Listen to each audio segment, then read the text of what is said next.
What's up, everybody? Welcome back to the Homie Hangout, where we help others move in excellence. And man, I got a story for you, right? It's a quick one. But so to set it up, I'm sitting here last night and I'm watching the 49er game, of course. And my phone rings. Now, it's the fourth quarter. I wouldn't normally answer my phone watching a football game unless it's like my kids or something like that. But the game is over. It's been over since it started, but it's a blowout at this point. And I know that homeboy's at the game, right? He was on Instagram earlier posting, pictures and flexing. So I'm thinking that he's just calling and we're going to kind of celebrate over the phone together, right? He's there. Yeah, bro, we out here and we smashed these dudes and all this other stuff, talking about the Cowboys. And so I'm all for it, right? So, man, what's happening, homie? How's it going? And there was some of that, but things like, well, you won't believe what happened. Do tell. And so that's where this story comes from, with his permission, of course, right? So to understand, like, if you're not a football fan or you're not in the Bay Area, I think it's hard to appreciate just how much buzz there is about the Niners this year, right? They're undefeated. There's talk that this could be one of those historic seasons, right? And as a franchise, the Niners have had a lot of historic seasons, in a good way, and they've had some historically bad seasons too. But when they're signing, when they're on top of their game, the Niner game is the place to be, right? Like, that's the hottest ticket in town. And I think that was especially true for last night, right? It's a Sunday night. It's still 80 degrees outside, even though it's October.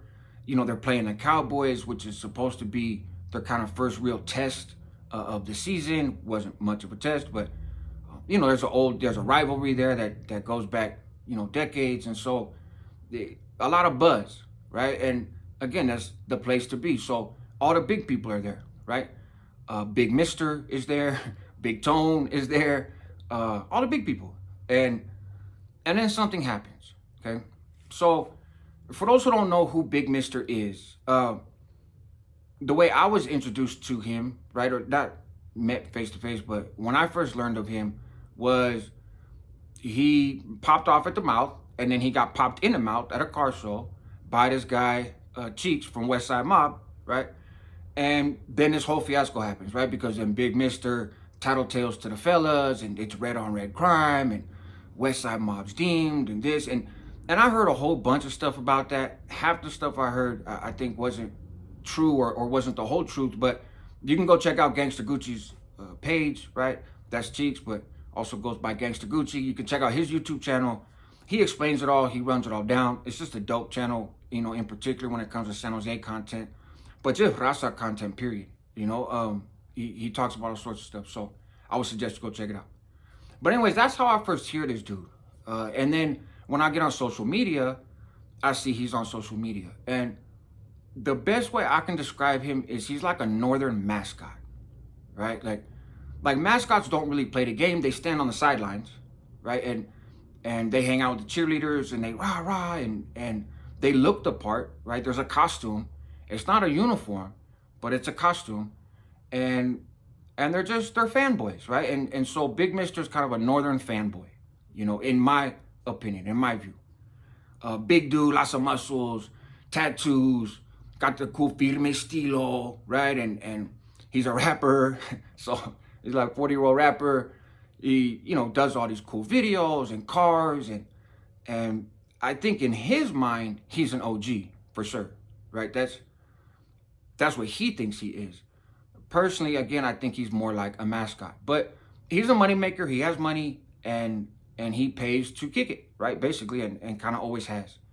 And I'm sure on some level he's a cool guy, right? I don't know. But that's my take on him. That's always been my take on him. And it is what it is. So Mister and Tone are walking, right? Now, as soon as Mister starts getting pressed, Tone leaves. I just threw Tone's name in. I mean, it's true. He was there, his tank top and his drink. But because of the big part, right? Big Mister, Big Tone. I thought it was amusing. But Tone kept it pushing. He was like, you ain't talking to me. True. Which was a smart move, right? And there's a lesson in there that you got to be careful the company that you keep, because some folks got problems, right? And their problems can become your problems when you're out in public with them. So a level of discernment is kind of needed when you're out there, wiggling, moving around. So nonetheless, so Tone, he dips and he's out of the picture, right? He doesn't show back up in the story. But Big Mister does. So there's other people from San Jose there, right? Big Mister from San Jose. There's other people from San Jose there too. There's people from the mob there. There's folks that got love for the mob that are Cowboys fans, right? So they're hanging out watching. Yes, there's a couple Cowboys fans in the Bay Area, right? But so there's this guy, I'm not gonna say who he is, but there's an individual who notices Mr. walking. And he's like, you know what, man, I don't like that dude. I got an issue with him. And I'm gonna go press that issue right now. Now, everybody's there with a group, right? Nobody just shows up to a game like that by themselves. Everybody got a squad, everybody got a group, whether it's their family or their work associates or their neighborhood or whatever. So this is no exception, right? There's a whole group. But the group doesn't approach Mister. The individual approaches Mister.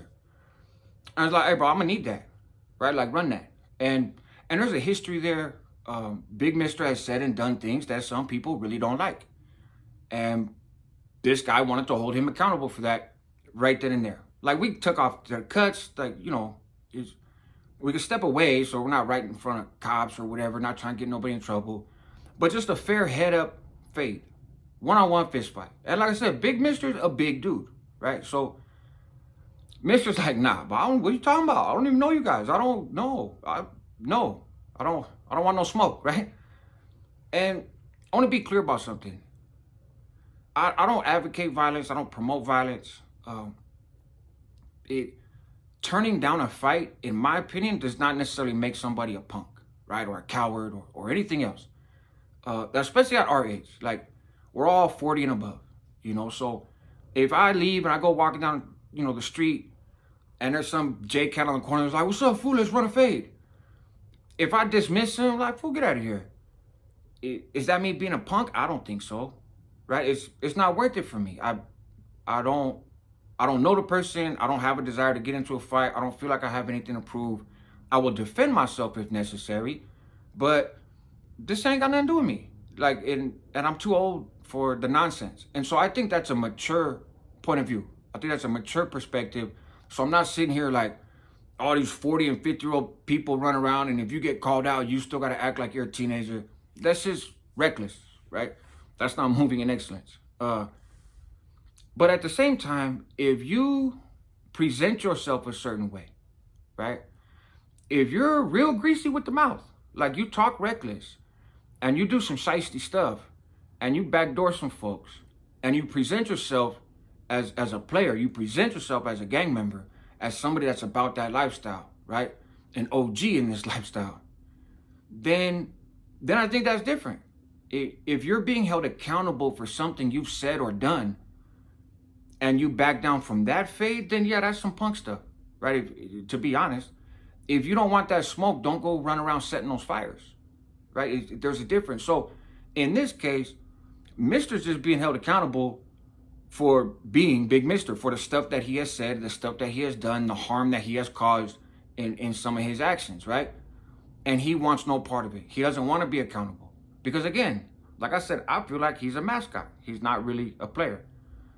This dude jamming him is a player, right? So it diffuses. Mister walks off, nah, bro, you know, I don't even know who you guys are, right? And takes off. And then he comes back. Right, so people going back to watching the game, doing what they're doing. He comes back. Now he comes back with a bunch of people from Salas. He comes back with a bunch of people from Salinas, right? A bunch of homeboys. And it's like, what's up? So, of course, now the other group is like, hey, hold on. Like, what's all this extra? And people start talking. And it gets to a point of, like, real recognizes real. Look, fool, now all this is unnecessary, you know? And then people from Salinas start to realize, like, this really ain't got nothing to do with us. Like, we don't even know what's going on. This dude came and got us like, hey, come back my play. But it's a one-on-one situation. It doesn't matter that folks are affiliated. It doesn't matter that folks are there with your friends. It's a one-on-one situation. That's what Big Mister is being invited to. And that's what he's declining the invitation to. But then he goes and gets a group of people who were just probably off watching a game, having fun. And all of a sudden, nah, fool, it's funk over here. That's just funk for you. That's all. Not for them. And so it gets diffused, right? Thankfully. Cooler heads prevail. Like I said, it gets to a point of like real recognizes real, and they realize Bro, this dude has some issue with you. That's not our issue. We're gonna go back to watch the game. You know, Big Mister leaves. Before he leaves, he's like, "Well, I can get on the phone right now and have 15 homeboys over here." Wait a minute. Why? Why are we calling homeboys? It's not a homeboy issue. It's not a gang issue. It's a me and you issue. That's all. But see, Mister has priors for that. He has priors for using the team as kind of a shield to deflect from his own accountability and his own responsibility. And because he throws a little money around, he gets that, right? People do that. Thankfully, in this case, folks weren't willing to jump just because of this clown, right? And recognize it for what it was. So nothing happens in it. I'm a little curious to see how Mr. responds to this, right? Does he go back to the neighborhood? Like, is he texting people right now, writing reports and tattletaling, trying to make it something bigger than it is?